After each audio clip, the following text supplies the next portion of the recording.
여러분 안녕하세요. 10월 24일 방송을 시작하겠습니다.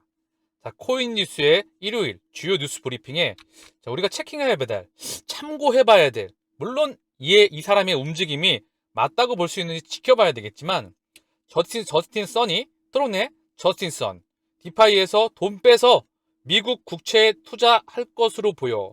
이게 만약에 사실이라면 저스틴 선은 미 국채 가격이 가장 저점권에 와 있다 판단을 하는 겁니다. 이게 무슨 뜻이죠? 제 방송을 보셨던 분들은 아시죠? 국채 가격이 금리가 더 이상 올라가지 못하고 이제 금리가 고점권에 다 왔다. 이제 내릴 거야. 국채 금리가 내려가면 어떻게 되죠? 국채 가격이 올라가게 됩니다. 마이너스 40% 이상 국채 가격이 폭락을 했어요. 그렇죠? 그래서 디파에서 돈을 빼서 미 국채 시장에 투자를 한다. 즉 금리가 꺾인다. 물가가 꺾인 걸로 보고 있다. 이제 그리고 달러가 좀 꺾일 것이다. 다 같이 움직이는 거죠. 제 방송을 보셨던 분들은 이미 수십 번 언급을 통해서 이해하셨을 거라 생각을 합니다. 즉, 이 저스틴 선의 움직임은 참고사항으로 봤었을 때 이 사람의 움직임은 앞으로 시장이 괜찮아질 것 같아. 앞으로 시장이 좀 돌아갈 수도 있을 것 같아. 라고 보고 있다는 거죠. 다만 참고만 할 뿐입니다.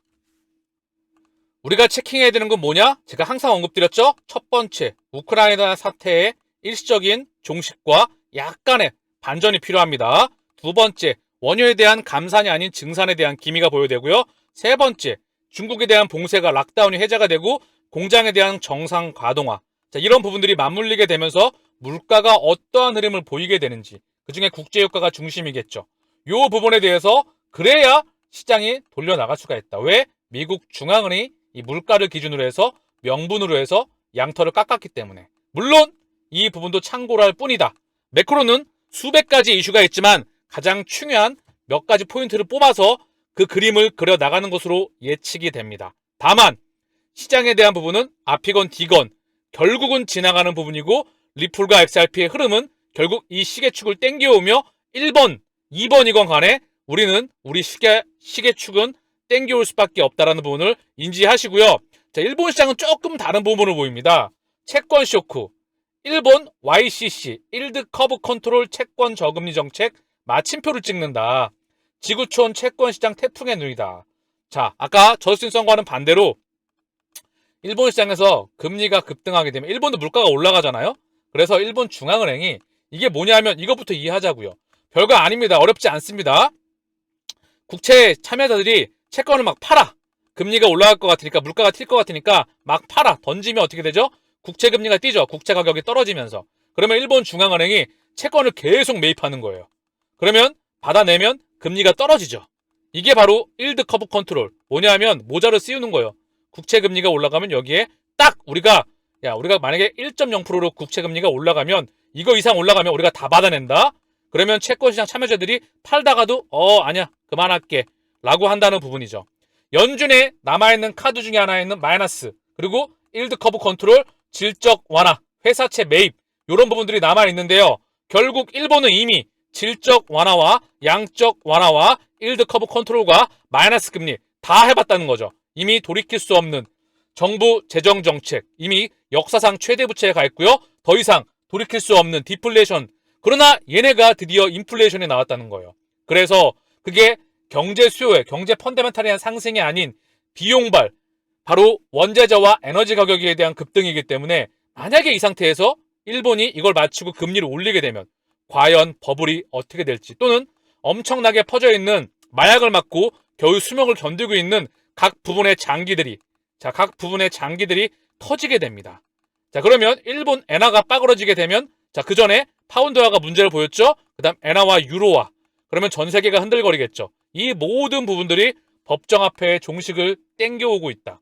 그 말은 즉 리플과 XRP의 시대를 땡겨온단 말이고요. CBDC의 세상을 땡겨오게 되어 있습니다. 다만 이렇게 시끄럽게 되면 시장이 더 크게 파고를 일으키면서 퍼펙트 스톤까지 흔들리게 되면서 시장이 크게 흔들거릴 수 있어요. 그러나 흔들거리는 만큼 연준이 두 번째로 언급을 드렸죠. 스탠스가 급격하게 전환이 되면서 CBDC 도입과 그리고 리플과 XRP의 바로 세상, 이 부분이 오겠죠. 다만 1번 물가가 꺾이느냐 또는 시스템 리스크로 가느냐, 1번이건 2번이건 간에 리플과 XRP의 세상은 이미 지도상으로 맵상으로 정해져 있다. 많은 연구와 분석을 통해서 그 부분을 확신하시길 바라고요. 자, 일본에서는 현재 금리가 튀게 되면 이러한 리스크가 현재 나오고 있는 부분입니다. 자, 스페인 산탄데르, 리플의 주요 투자자 중에 하나이죠. 브라질 중앙은행의 CBDC 활용 토코나 자산 프로젝트를 제안하였다는 소식입니다. 자, 스페인계 은행 산탄데르가 브라질 중앙은행의 CBDC 활용 사례를 개선하기 위한 토코나 자산 프로젝트를 제안한 것으로 전해졌다. 프로젝트의 목적은 토코나 자산 플랫폼을 통해서 다양한 유형의 자산을 거래하는 과정을 간소화하는 것이라며 토코나 기술과 CBDC를 통해서 브라질 시민들은 블록체인 스마트 컨트랙트로 차량이나 부동산 등을 보다 안전하고 간편하게 거래할 수 있을 것. 산탄데르 브라질 지사는 수개월 내외 암호화폐 거래 서비스를 출시할 계획이라고 밝힌 바 있다. 인프라가 계속 깔리고 있다. 이 세상은 99.9999가 아니라 100% 오고 있다. 리플과 XRP를 투자를 통해서 그 인프라의 심장에 있다. 다음번 세상에. 그리고 코인과 블록체인과 NFT와 이 부분들이 세상의 문명의 중심으로 다가오고 있습니다. 이들을 연결하는 그 중심에 바로 리플과 XRP가 있다는 거죠. 일본 최대 신용카드사 JCB, CBDC 실사용 테스트 연내 시작한다는 소식입니다. 이미 아까 보셨다시피 일본은 더 이상 통화정책을 할 수 있는 게 없어요. 마이너스 금리 질적 완화, 회사채까지 끝났고 주식까지 매입을 했기 때문에 더 이상 할 수 있는 통화정책이 없습니다.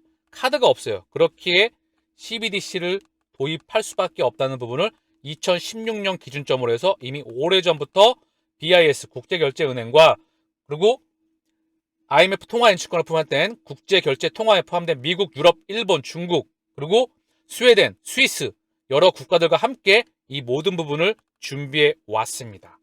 그래서 내용을 조금 더 보게 되면요, JCB가 CBDC 도입을 위한 실사용 테스트를 준비 중이라고 보도했다. 올해 안에 시작될 예정이다. 일본 중앙은행 BOJ는 CBDC의 기본 결제에 대한 CBDC 테스트를 진행하고 있다. 이미 돌이킬 수 없을 만큼 인프라가 준비가 되고 있습니다. 카운트다운에 들어가고 있다는 부분이고요. 법정화폐, 인플레이션을 가속화시키게 되면서 먼저 파운드화와 그리고 국제결제 통화 중에서 따라오는 유로화와 엔화, 마지막 달러와 위안화, 그 부분에서 CBDC로 변신하게 되는 모습을 우리는 지켜보실 거라 생각. 태국 중앙은행, CBDC, 웹3 등 주제로 컨퍼런스를 개최한다는 소식입니다. 태국 중앙은행이 공식 홈페이지를 통해서 29일부터 CBDC, 웹3, 블록체인 등을 주제로 컨퍼런스를 개최한다고 밝혔습니다. 이번 컨퍼런스에서 국경 간 지불, 리테일, 소매용 CBDC를 주로 논의할 예정이다. 지난 8월 소매용 CBDC 연구를 파일럿 테스트 단계로 확장한다고 발표하고 보도한 바가 있죠. 여기 보게 되면 중요한 의미가 나오죠. 리플과 XRP가 심장이라는 걸, 다음 세상의 중심이라는 걸, 블록체인이 4차 산업 문명의 중심이죠. 첫 번째, 웹3, 가치의 인터넷의 중심에 누가 있다? 바로 리플과 XRP가 있죠. CBDC를 왜 만들었죠? 리플이 설계된, XRP가 설계된 그 첫 번째 이유입니다. 자, 제가 방송 중에 리플과 XRP를 같은 의미로 언급을 드리고 있는데요. 엄밀히 말씀을 드리면 리플사가 있죠. 회사가 있고요. 리플 네트워크가 있죠. 자, 그리고 XRP, ODA를 기반으로 한 XRP가 있습니다. 자, 이 차이점은 다들 알고 계시기 때문에 쉽게 머릿속에 귀에 꽂히게끔 언급을 드리는 거니까 그 부분은 참고하실 바라겠고요. CBDC의 세상, 웹3의 세상, 블록체인의 세상. 자, 귀에 꽂히게 들어오시죠? 이 세상의 문명에 누가 있다? 바로 리플과 XRP가 있다. CBDC를 상용화하기 위해서 XRP와 리플이 탄생을 하였고요. 웹3 가치의 인터넷은 즉 기업의 개수와 바로 지난 수백 년간의 문명의 중심에 있었던 이런 부분들을 블록체인이 나오게 되면서 웹3가 나오게 되면서 인공지능과 블록체인으로서 모든 게 연결이 됩니다. 그리고 그 중심에 바로 가치까지 이동하게 만드는 바로 중간에 유통 단계를 줄여버려서 가치를 이동하게 만들 수 있는 그 시스템이 나온다는 부분이죠. 그렇기 때문에 이 부분을 이해하고 다음 세상에 준비를 하는 부분이 무척 중요합니다. 자, 엘라쉬카 셀리라고 하시는 분의 트위터인데요. 여기 참고하는 말, 그냥 참고사항으로만 봤으면 좋겠어요. 은행은 10월 24일부터 더 이상 안전하지 않습니다. ISO 20022 테스트는 이미 완료되었습니다. 스위스치는 언제든지 뒤집을 수 있습니다. 새로운 통신 메시지망에 금융기관과 송금과 결제와 환전과 외환과 카드와 무역과 증권 모든 부분을 관장하는 시스템이 바뀌어 나가고 있다는 그 부분을 여러분들은 이미 알고 계시죠? 트위터의 이분을 통해서 다시 한번 언급하고 있어요. 10월 24일부터 더 이상 안전하지 않습니다. ISO 2002 테스트는 이미 완료되었습니다. 스위치는 언제든지 뒤집어질 수 있습니다. 자, 여러분 참고사항으로 방송 중에 언급을 드리는데요. 제 방송을 좀 보시는 분들은 이 경제라는 게 좀 어렵잖아요. 그리고 뭐 금융도 있고 뭐 주식도 있고 여러 가지 과거의 경제 방식도 있는데요. 이 부분을요. 사실 인문학적 방식으로 해서 쉽게 머릿속에 이해하기 쉽게 입문, 예를 들면은 잡스가 남이 개발했던 스마트폰을 갖고 와서 입문을 갖다 붙여가지고 아이폰이 탄생하게 됩니다. 그런 것처럼 본인만의 지식으로서 뭔가 쉽게 그리고 문화에 대한 부분으로서 인문학적으로 이해를 하면 상당히 앞으로 세상을 예측하는데 좀 도움이 되리라 생각을 해요. 계속 보고 끊임없이 수정을 하고 그리고 기술적인 부분과 그리고 저는 IT 쪽에 대해서 컴퓨터 소프트웨어에 대해서 프로그래머 언어에 대해서 코딩에 대해서 많은 부분을 좀 복합시키고 싶어요. 그 부분을 좀 공부하고 싶은데 어쨌든 저는 현재 그렇습니다. 그래서 경제, 금융, 바이오, IT 모든 이런 부분들에 대해서 역사와 이런 부분들이 융복합되었을 때 사실 전체를 조망할 수 있다고 생각을 하거든요. 그래서 연구와 분석을 하실 때도 어쨌든 그런 모든 문명들이 만들어져서 미래가 만들어지는 거기 때문에 그렇게 항상 방송을 보시고 책을 보시고 그리고 또한 본인만의 연구와 분석을 통해서 앞으로 끊임없이 업데이트 해나갈 수 있는 투자자가 되시기를 바라겠습니다. 리플의 CTO 데이빗 슈왈츠 최소 6년 동안 리플의 전망에 대해 더 긍정적으로 생각합니다. 사실 제 생각을 조금만 더 부가적으로 말씀을 드리면요. 6년 동안이 아니라 눈을 감는 그 순간까지 투자가 가능하다. 아직 시작도 하지 않았고요. 계속해서 점진적으로 나가게 된다. 그저 6년 동안이면 폭발적인 성장을 하고 있다. 이미 펀더멘탈이라고 하죠. ODL과 그리고 리플 네트워크는 끊임없이 확장을 지속해 나가고 있죠. 소송에도 SEC와의 소송에도 불구하고 계속해서 끊임없이 확장을 해나가고 있습니다. 분기에 폭발적인 성장률을 보이게 되면서 근데 가격은 지금 떨어져서 박박 기고 있죠. 의도적으로 그리고 계좌를 통해서 에스크로 계좌를 통해서 여러 개의 전 세계에 있는 거래소와 여러 개의 계좌를 통해서 의도적으로 누르고 있죠. 그 말이 의미하는 바는 뭐다?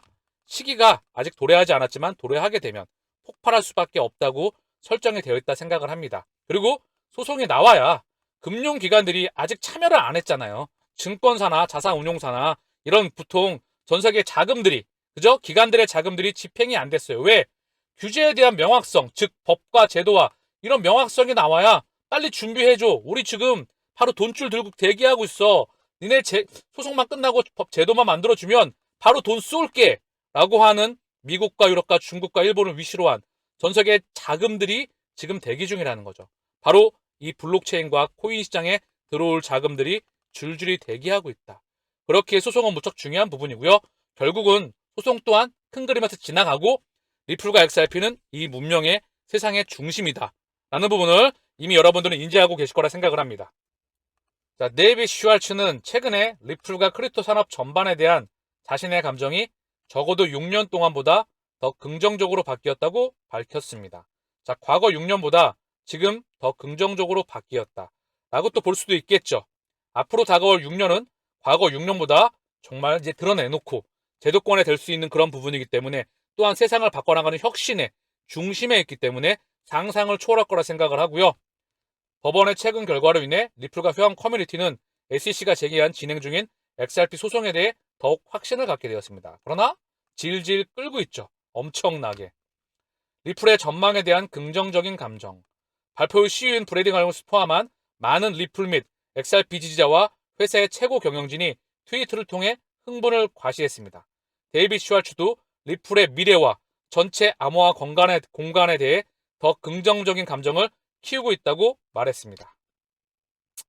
일주일 동안 오전 1시에 잠자리에 들고 7시에 일어나서 지친 이야기일 수도 있지만 저는 지금 리플의 전망과 전체 암호화 공간에 대한 전망에 대해 더 긍정적으로 느낍니다. 최소 6년. 이건 또 앞으로 오는 것 같죠? 어쨌든 중요한 건 다가오는 6년은 상상을 초월하는 시간일 거라 생각을 합니다. 부자에서 그지가 부자로 역전할 수 있는 그 시간 또는 일부 부자들이 부자의 위치를 탈락시키면서 그지로 내려올 수 있는 미래를 예측하느냐, 미래를 그려낼 수 있는 통찰력이 있느냐, 미래를 그려내기 있는 통찰력을 그려내기 위해선 현재와 과거를 직시하고 그 기준점을 연결해서 다가오는 미래의 고래들의 움직임을 관찰해서 그들의 등에 올얕아서 우직하게 폭풍을 콜럼버스처럼 목적지에 도착할 때까지 우직하게 수정하면서 길을 걸어가는 것. 그러기 위해선 여유자금과 본업과 긍정적인 마음과 시간을 내표론을 만들면서 우직하게 길을 걸어가는 것이 유일한 길임을 방송을 시작하고 끊임없이 언급을 드려왔습니다. 자, 골드만삭스 달러 최고점 몇 분기 지나야 도달한다. 비트코인의 악재. 자, 공포를 형성하고 있죠? 이 부분은요. 이 미디어는 골드만삭스가 공포를 형성하고 있다.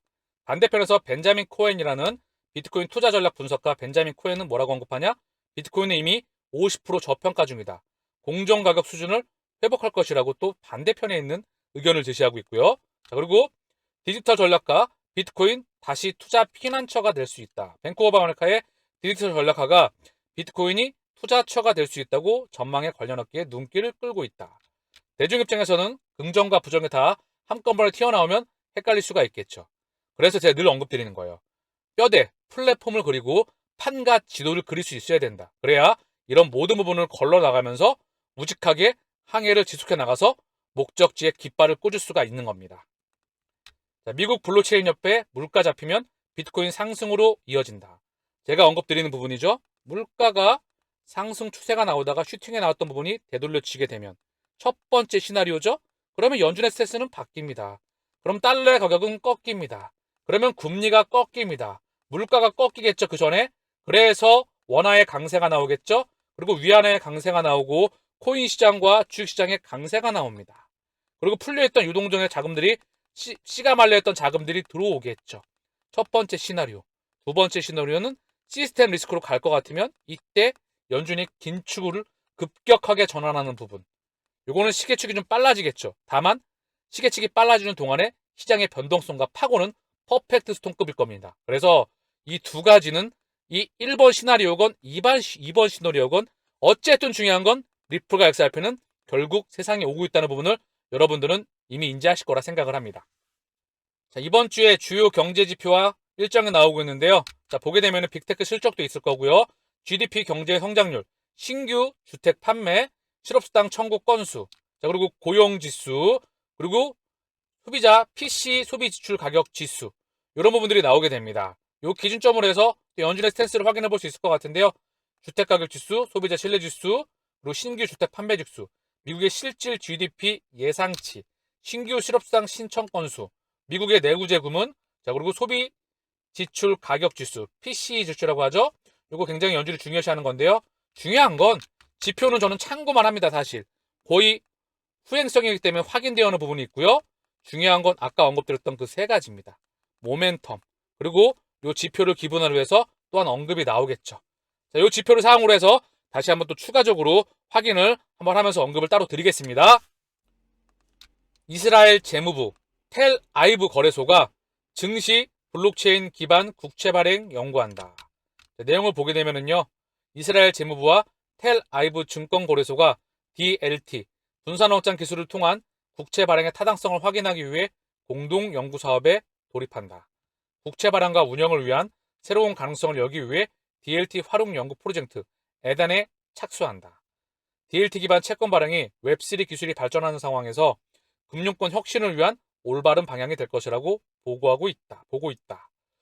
자, 혁신이기도 하고 통제이기도 하고 사실 그다지 좋은 세상 같지는 않습니다. 제 개인적인 생각으로. 왜?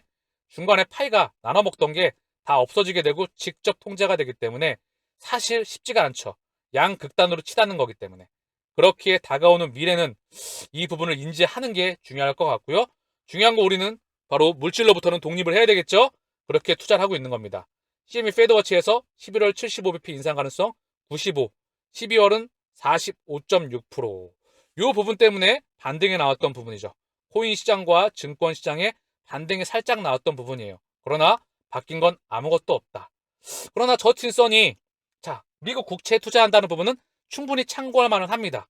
그래서 앞으로 어떻게 될지 그 모멘텀들 우크라이나 국제유가 감산 그리고 중국에 대한 봉쇄, 그리고 코로나 락다운에 대한 해제, 이런 부분들에 대한 정상화가 어떻게 맞물려서 진행될지 차분히 지켜볼 수 있도록 하자고요. 비트코인이 현재 2,777만 원. 자, 바닥권에서 박박 기고 있죠. 자, 떨어져서 급등 나와서 떨어져서 바닥에서 박박 기고 있을 때가 코인 개수를 모아가기에는 최고의 시기이다. 2,600을 찍고 300만 원 중반대, 그리고 1,500, 500만 원 중반대, 즉 2년이 넘는 기간 동안 박박 기었다. 이때 개수를 모을 수 있는 최적의 기회였다. 그러나 개인들은 아무도 쳐다보지 않았다. 자, 바닥에 기었어요. 그리고 미친듯이 폭발할 때 미친듯이 달려들죠. 지금처럼 거래량이 급감해있을 때 많이 모아가시길 바라겠습니다. 비단, 비트코인, 리플, XRP, 이더리움뿐만 아니라 투자 대상에 대해서 펀더멘털 대비 가치가 쌓이는 게 지금 널브러져 있습니다. 그리고 그 중심의 심장은 리플과 XRP가 저는 주인공이자 끝판왕이라 생각을 합니다. 현재 655원, 현재 기준점으로 655원, 다시 한번 보게 되면 좀만 더 볼게요. 확대해서 655원이고요. 리플의 가격도 박스권이 굉장히 나오겠죠. 얘는 마지막에 등장한다. 로켓처럼 폭발하리라 생각을 합니다. 의도적으로 늘려있다. 펀더멘탈은 지속적으로 확장해 나가고 있다. 그렇게 걱정할 필요가 없다라고 저는 생각을 하고 있습니다. 자, 오늘 마지막으로 개인 투자자는 멘탈과 심리가 투자의 95% 이상을 차지합니다. 그렇기에 많은 연구와 분석을 통해서 동행하는 것이 중요하며 본업이 필요합니다. 에너지를 분산시켜야 되기 때문에 시간을 할애할 수 있고 파동을 분산시켜야 돼요. 정신이 여기 다 빠져 있으면 장기간 오래 동행할 수가 없죠. 힘든 시간이겠죠. 누군가한테 힘든 시간이 되겠지만 부자로 갈 수 있는, 그리고 부의 추월사선에 올라갈 수 있는 그 과정을 즐겨 나가시길 바라겠습니다. 역설적으로 이 시간을 자신의 그 발전하기 위한 과정으로서, 목적지에 도착하는 그 과정으로서, 모든 시간을 할애하면서 본인의 발전 과정으로서 많은 연구와 분석을 통해서 동행하시기를 바라겠습니다. 마치겠습니다. 감사합니다.